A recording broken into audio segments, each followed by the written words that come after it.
About what is real or what's not. So often we want to ask about fantastical creatures. It's similar to asking what is real and what is imaginary. In turn, it's like asking what is present and what is absent. For what is present occupies space. It fulfills a void, so we call that real.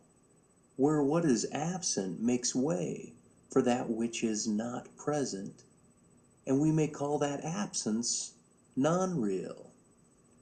And I think that when we sexualize this and compare the phallus to the vagina, the presence of the phallus with the absence of the vagina, we see that the engorgement of the phallus makes way to a greater presence. But what is this compared to the collapsing vagina? But what is this compared to the collapsing vagina? Certainly I don't want to say that the vagina doesn't exist. But what of the vaginal crack? What is it about the vaginal crack that makes way for that which is present? I think we can fantasize about the closed vagina. Certainly, we wouldn't call the walls of a collapsed vagina pressing against itself an absence. But we wouldn't want to call it a presence of the cavity either. Vaginas are real. Vaginas exist. That is to say, there is a vaginal crack. There is a vaginal cavity. Now, I'm not denying everything that is or all that is present. I'm just trying to include the closed vagina into it.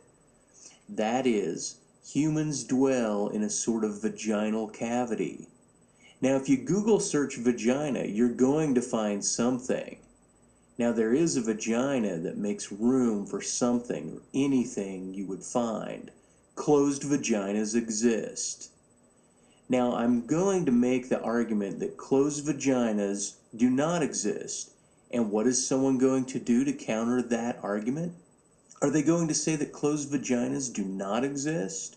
Are they going to argue that a vagina is only truly in existence when it's not closed?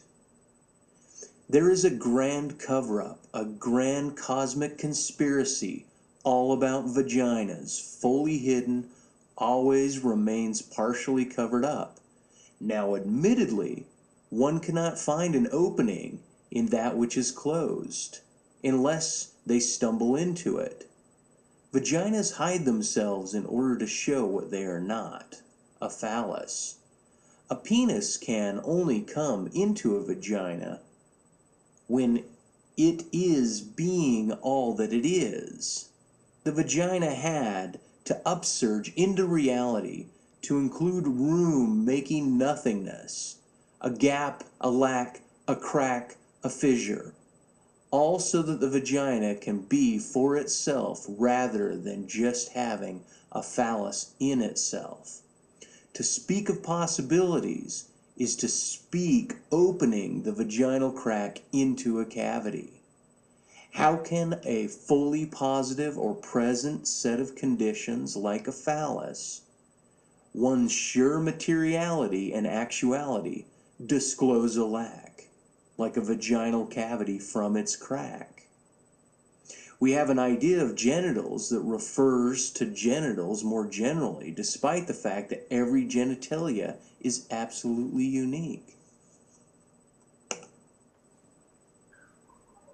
It's funny. We commonly say that a vegetarian does not eat meat, but there is no such thing as not eating meat.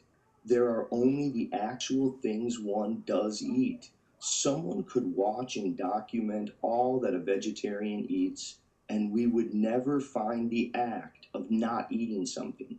There is only eating what one eats.